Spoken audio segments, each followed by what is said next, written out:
Israel ಪ್ರಧಾನಿ Benjamin Netanyahu ಜಗತ್ತಿಗೆ ಬಿಬಿ ಎಂದೇ ಚಿರಪರಿಚಿತ.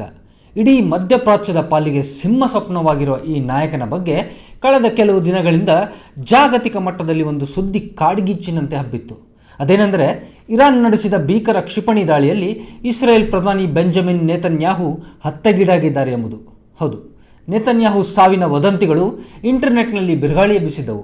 ಒಂದು ನಕಲಿ 6 ಬೆರಳಿನ ವಿಡಿಯೋ ಇಟ್ಟುಕೊಂಡು ನೇತನ್ಯಾಹು ಇನ್ನಿಲ್ಲ, ಇಸ್ರೇಲ್ ಸರ್ಕಾರ ಸತ್ಯವನ್ನು ಮುಚ್ಚಿಡುತ್ತಿದೆ ಎಂದು ಇರಾನ್ ಪರ ಮಾಧ್ಯಮಗಳು ಬೊಬ್ಬೆ ಹೊಡೆಯುತ್ತಿದ್ದವು.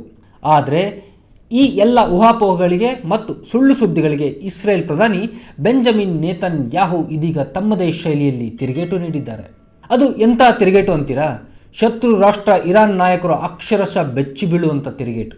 ಹೌದು, ನಾನು ಸತ್ತಿಲ್ಲ, ಬದುಕಿದ್ದೇನೆ ಎಂದು ಸಾಬೀತುಪಡಿಸಲು ನೇತನ್ಯಾಹು ಕೇವಲ ಸ್ಪಷ್ಟನೆ ನೀಡಿಲ್ಲ, ಬದಲಾಗಿ ನೇರವಾಗಿ ಇರಾನ್ ಜನತೆಗೆ ಪರ್ಷಿಯನ್ ಹೊಸ ವರ್ಷ ನೌರೂಜ್ ಹಬ್ಬದ ಶುಭಾಶಯ ಕೋರುವ ಮೂಲಕ ಹೊಸ ಬಾಂಬ್ ಸಿಡಿಸಿದ್ದಾರೆ. ಯುದ್ಧ ಭೂಮಿಯಲ್ಲಿ ಕ್ಷಿಪಣಿಗಳ ಮಳೆ ಸುರಿಯುತ್ತಿರುವಾಗಲೇ ಇರಾನ್ ಜನತೆಗೆ ವಿಶ್ ಮಾಡಿರುವ ನೇತನ್ಯಾಹು ಅವರ ಈ ನಡೆಯ ಹಿಂದಿನ ಅಸಲಿ ಲೆಕ್ಕಾಚಾರವೇನು? ಇಸ್ರೇಲ್ ಪ್ರಧಾನಿಯ ಈ ಮೈಂಡ್ ಗೇಮ್ ಇದೀಗ ಜಾಗತಿಕ ಮಟ್ಟದಲ್ಲಿ ಸದ್ದು ಮಾಡುತ್ತಾ ಇದೆ. ನೇತನ್ಯಾಹು ದಿಟ್ಟ ಸಂದೇಶ. ಇರಾನ್ ಜನತೆಗೆ ನವ್ರೂಜ್ wish. To the brave people of Iran, to wish you a happy Nowruz, a year of freedom, a new beginning of hope to all of you, my dear friends. America ಮತ್ತು Israel ಪಡೆಗಳು ಜಂಟಿಯಾಗಿ Iran ಮೇಲೆ ಮುಗಿಬಿದ್ದಿವೆ. February 28ರಂದು ಆರಂಭವಾದ ಈ ಭೀಕರ ದಾಳಿಗಳ ಸರಣಿ ಇರಾನ್ನ ಇಂಧನ ಡಿಪೋಗಳು, ಸೇನಾ ನೆಲೆಗಳನ್ನು ಧ್ವಂಸ ಮಾಡುತ್ತಿವೆ. ಅಷ್ಟೇ ಏಕೆ, ಅಮೆರಿಕ ಮತ್ತು ಇಸ್ರೇಲ್ ಜೊತೆಗೂಡಿ ಇರಾನ್ ಸರ್ವೋಚ್ಚ ನಾಯಕ ಅಯತೊಲ್ಲಾ ಅಲಿ ಖಮೇನಿ ಅವರನ್ನೇ ಹತ್ಯೆ ಮಾಡಿದೆ. ಈ ರಕ್ತಪಾತದ ನಡುವೆ ಇಸ್ರೇಲ್ ಪ್ರಧಾನಿ ಬೆಂಜಮಿನ್ ನೇತನ್ಯಾಹು ಬಿಡುಗಡೆ ಮಾಡಿರುವ ಒಂದು ವಿಡಿಯೋ ಸಂದೇಶ ಈಗ ಜಾಗತಿಕ ಮಟ್ಟದಲ್ಲಿ ಭಾರೀ ಸಂಚಲನ ಸೃಷ್ಟಿಸಿದೆ. ಈ ವಿಡಿಯೋದಲ್ಲಿ ಇರಾನ್ ಜನತೆಗೆ ಪರ್ಷಿಯನ್ ಹೊಸ ವರ್ಷವಾದ ನೌರೂಜ್ ಹಬ್ಬದ ಶುಭಾಶಯಗಳನ್ನು ಬೆಂಜಮಿನ್ ನೇತನ್ಯಾಹು ಕೋರಿದ್ದಾರೆ. ಇಂಗ್ಲಿಷ್ನಲ್ಲಿ ಮಾತನಾಡಿರುವ ನೇತನ್ಯಾಹು ಅವರ ಈ ವಿಡಿಯೋಗೆ ಫಾರ್ಸಿ ಭಾಷೆಯ ಸಬ್ ಟೈಟಲ್ಗಳನ್ನು ಕೂಡ ನೀಡಲಾಗಿದೆ. ಇರಾನ್ನ ವೀರ ಜನತೆಗೆ ನಾನು ಪ್ರತಿ ವರ್ಷದಂತೆ ಈ ವರ್ಷವೂ ಫೆಸ್ಟಿವಲ್ ಆಫ್ ಲೈಟ್ಸ್ ಅಂದರೆ ಬೆಳಕಿನ ಹಬ್ಬದಿಂದ ಪ್ರಾರಂಭವಾಗುವ ರಜಾ ದಿನಗಳ ಶುಭಾಶಯಗಳನ್ನು ಕೋರುತ್ತೇನೆ ಎಂದು ಅತ್ಯಂತ ಆತ್ಮೀಯವಾಗಿ ಹೇಳಿದ್ದಾರೆ. ಇರಾನ್ನಲ್ಲಿ ನಾಳೆ ಅಂದರೆ ಮಾರ್ಚ್ 18ರಂದು ಚೆಹರ್ಷನ್ ಬೆ ಸುರಿ ಎಂಬ ಪುರಾತನ ಇರಾನಿಯನ್ ಬೆಳಕಿನ ಹಬ್ಬವನ್ನು ಆಚರಿಸಲಾಗುತ್ತದೆ. ಕತ್ತಲೆಯ ಮೇಲೆ ಬೆಳಕು ಜಯ ಸಾಧಿಸುತ್ತದೆ, ಕೆಟ್ಟದರ ಮೇಲೆ ಒಳ್ಳೆಯದು ಗೆಲ್ಲುತ್ತದೆ ಎಂಬ ಇರಾನ್ ಜನರ ಹಿಂದಿನಿಂದಲೂ ನಂಬಿಕೊಂಡು ಬಂದಿರುವ ನಂಬಿಕೆಯನ್ನು ಈ ಹಬ್ಬ ಸಂಕೇತಿಸುತ್ತದೆ ಎಂದು ಇಸ್ರೇಲ್ ಪ್ರಧಾನಿ ಬೆಂಜಮಿನ್ ನೇತನ್ಯಾಹು ತಮ್ಮ ಶುಭಾಶಯ ಸಂದೇಶದಲ್ಲಿ ಬಣ್ಣಿಸಿದ್ದಾರೆ. ಒಂದೆಡೆ ಇರಾನ್ಗಳ ಮೇಲೆ ಬಾಂಬುಗಳ ಮಳೆ ಸುರಿಸುತ್ತಿರುವ ಇಸ್ರೇಲ್, ಮತ್ತೊಂದೆಡೆ ಅದೇ ದೇಶದ ಜನತೆಗೆ ಹಬ್ಬದ ಶುಭಾಶಯ ಕೋರುತ್ತಿರುವುದು ಮೇಲ್ನೋಟಕ್ಕೆ ವಿಪರ್ಯಾಸದಂತೆ ಕಂಡರೂ ಇದರ ಹಿಂದೆ ಬಹುದೊಡ್ಡ ಕಾರ್ಯತಂತ್ರ ಅಡಗಿದೆ. ನೇತನ್ಯಾಹು ಅವರ ಈ ವಿಡಿಯೋ ಕೇವಲ ಶುಭಾಶಯವಲ್ಲ, ಬದಲಿಗೆ ಇರಾನ್ ಸರ್ವೋಚ್ಚ ನಾಯಕ ಮೊಜ್ತಬಾ ಅಲಿ ಖಮೇನಿ ಮತ್ತು ಅಲ್ಲಿನ ಇಸ್ಲಾಮಿಕ್ ಆಡಳಿತದ ವಿರುದ್ಧ ಹೂಡಿರುವ ಮಾನಸಿಕ ಅಸ್ತ್ರವಾಗಿದೆ. ಮೊಜ್ತಬಾಗೆ ಮಾಸ್ಟರ್ ಸ್ಟ್ರೋಕ್. ಸ್ವಾತಂತ್ರ್ಯದ ಕಿಡಿ ಹೊತ್ತಿಸಿದ ಬಿಬಿ. ಬೆಂಜಮಿನ್ ನೇತನ್ಯಾಹು ಅವರ ವಿಡಿಯೋ ಸಂದೇಶದಲ್ಲಿ ಅತಿ ಮುಖ್ಯವಾಗಿ ಗಮನಿಸಬೇಕಾದ ಅಂಶವೆಂದರೆ ಅವರು ಬಳಸಿದ ಪದಗಳು. ಈ ವರ್ಷದ ರಜಾ ದಿನವು ವಿಶೇಷ ಅರ್ಥವನ್ನು ಹೊಂದಿದೆ. ಈ ಅವಕಾಶವನ್ನು ಬಳಸಿಕೊಂಡು ನಿಮಗೆ ಸಂತೋಷದ ನೌರೂಜ್ ಹಬ್ಬಕ್ಕೆ ಶುಭಾಶಯ ಕೋರುತ್ತೇನೆ. ಇದು ನಿಮ್ಮೆಲ್ಲರಿಗೂ ಸ್ವಾತಂತ್ರ್ಯದ ವರ್ಷವಾಗಲಿ, ಭರವಸೆಯ ಹೊಸ ಆರಂಭವಾಗಲಿ ಎಂದು ನೇತನ್ಯಾಹು ತಮ್ಮ ವಿಡಿಯೋ ಸಂದೇಶದಲ್ಲಿ ಹೇಳಿದ್ದಾರೆ. ಈ ಸ್ವಾತಂತ್ರ್ಯ ಮತ್ತು ಹೊಸ ಆರಂಭ ಎಂಬ ಪದಗಳೇ ಈಗ ಇರಾನ್ ನಾಯಕರ ನಿದ್ದೆಗೆಡಿಸಿದೆ. ಇರಾನ್ನಲ್ಲಿ ಅಲ್ಲಿನ ಕಟ್ಟುನಿಟ್ಟಾದ ಇಸ್ಲಾಮಿಕ್ ಆಡಳಿತದ ವಿರುದ್ಧ, ಅದರಲ್ಲೂ ವಿಶೇಷವಾಗಿ ಮಹಿಳೆಯರ ಮೇಲಿನ ದಬ್ಬಾಳಿಕೆ ವಿರುದ್ಧ ಈಗಾಗಲೇ ಆಂತರಿಕ ಅಸಮಾಧಾನ ಮಡುಗಟ್ಟಿದೆ. ಹಿಜಾಬ್ ವಿರೋಧಿ ಹೋರಾಟಗಳು ಇರಾನ್ ಸರ್ಕಾರವನ್ನು ತಲ್ಲಣಗೊಳಿಸಿದವು. ಇದೇ ಆಂತರಿಕ ಭಿನ್ನಮತವನ್ನು ಬಂಡವಾಳ ಮಾಡಿಕೊಳ್ಳಲು ಇಸ್ರೇಲ್ ಮತ್ತು ಅಮೆರಿಕ ಯತ್ನಿಸುತ್ತಿವೆ. ಇರಾನ್ ಜನರನ್ನು ಅಲ್ಲಿನ ಧಾರ್ಮಿಕ ನಾಯಕತ್ವದಿಂದ ಮುಕ್ತಗೊಳಿಸುವ ಬಗ್ಗೆ ಇಸ್ರೇಲ್ ಮತ್ತು ಅಮೆರಿಕ ಈ ಹಿಂದೆಯೂ ಬಹಿರಂಗವಾಗಿ ಮಾತನಾಡಿವೆ. ಈಗ ಯುದ್ಧದ ಸಮಯದಲ್ಲಿ ನೇರವಾಗಿ ಇರಾನ್ ಜನರನ್ನು ಉದ್ದೇಶಿಸಿ ಮಾತನಾಡುವ ಮೂಲಕ ನೇತನ್ಯಾಹು ಅವರು ಇರಾನ್ ಪ್ರಜೆಗಳು ಮತ್ತು ಅಲ್ಲಿನ ಸರ್ಕಾರದ ನಡುವೆ ಅಂತರ ಸೃಷ್ಟಿಸಲು ಪ್ರಯತ್ನಿಸುತ್ತಿದ್ದಾರೆ. ನಿಮ್ಮ ಶತ್ರು ನಾವಲ್ಲ, ನಿಮ್ಮನ್ನಾಳುತ್ತಿರುವ ನಿಮ್ಮ ನಾಯಕರೇ ನಿಮ್ಮ ಅಸಲಿ ಶತ್ರುಗಳು ಎಂಬ ಸಂದೇಶವನ್ನು ಅವರು ರವಾನಿಸಿದ್ದಾರೆ. ಕಳೆದ ಕೆಲವು ವರ್ಷಗಳಿಂದಲೂ ನೇತನ್ಯಾಹು ಇರಾನ್ ಜನತೆಯನ್ನು, ವಿಶೇಷವಾಗಿ ಇಸ್ಲಾಮಿಕ್ ರಿಪಬ್ಲಿಕ್ನ ನಾಯಕತ್ವವನ್ನು ವಿರೋಧಿಸುವವರನ್ನು ಗುರಿಯಾಗಿಸಿಕೊಂಡು ಇಂಥ ಸಂದೇಶಗಳನ್ನು ಬಿಡುಗಡೆ ಮಾಡುತ್ತಲೇ ಬಂದಿದ್ದಾರೆ. ಆದರೆ ಪ್ರಸ್ತುತ ನಡೆಯುತ್ತಿರುವ ಭೀಕರ ಯುದ್ಧದ ಸಮಯದಲ್ಲಿ ಈ ವಿಡಿಯೋ ಬಿಡುಗಡೆಗೊಂಡಿರುವುದು ಇರಾನ್ ವಿರುದ್ಧದ ಇಸ್ರೇಲ್ನ ಮಾನಸಿಕ ಸಮರದ ತೀವ್ರತೆಯನ್ನು ತೋರುತ್ತಿದೆ.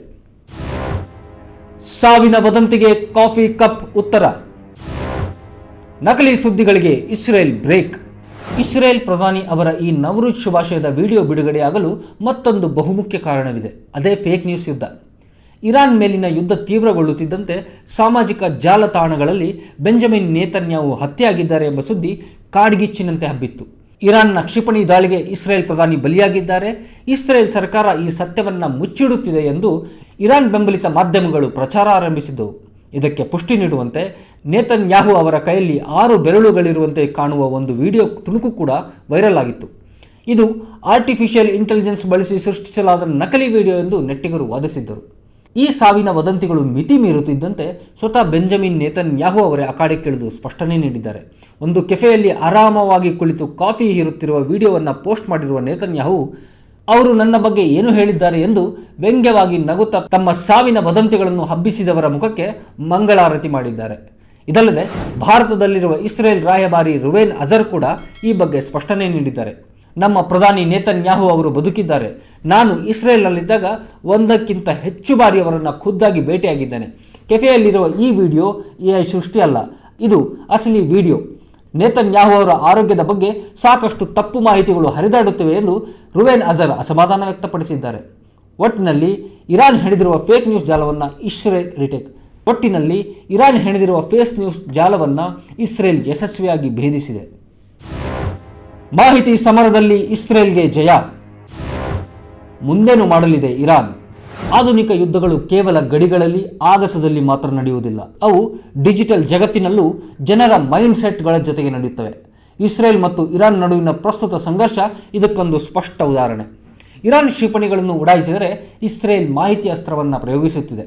ನೇತನ್ಯಾಹು ಅವರ ಈ ನವರುಜ್ ವಿಡಿಯೋ ಸಂದೇಶ ಕೇವಲ ಒಂದು ಹಬ್ಬದ ಶುಭಾಶಯವಲ್ಲ, ಅದು ಇರಾನ್ ನಾಯಕತ್ವದ ಎದೆಗೆ ನಾಟುವಂತೆ ಬಿಟ್ಟಿರುವ ರಾಜತಾಂತ್ರಿಕ ಬಾಣ. ನಾನು ಬದುಕಿದ್ದೇನೆ, ನಿಮ್ಮ ಮೇಲೆ ಯುದ್ಧ ಮಾಡುತ್ತಿದ್ದೇನೆ, ಆದರೂ ನಿಮ್ಮ ದೇಶದ ಸಾಮಾನ್ಯ ಜನರ ಜೊತೆ ನಾನಿದ್ದೇನೆ ಎಂದು ಬಿಂಬಿಸಿಕೊಳ್ಳುವ ಮೂಲಕ ನೇತನ್ಯಾಹು ಜಾಗತಿಕ ಮಟ್ಟದಲ್ಲಿ ಇಸ್ರೇಲ್ ಇಮೇಜನ್ನು ಕಾಪಾಡಿಕೊಳ್ಳುವ ಪ್ರಯತ್ನ ಮಾಡಿದ್ದಾರೆ.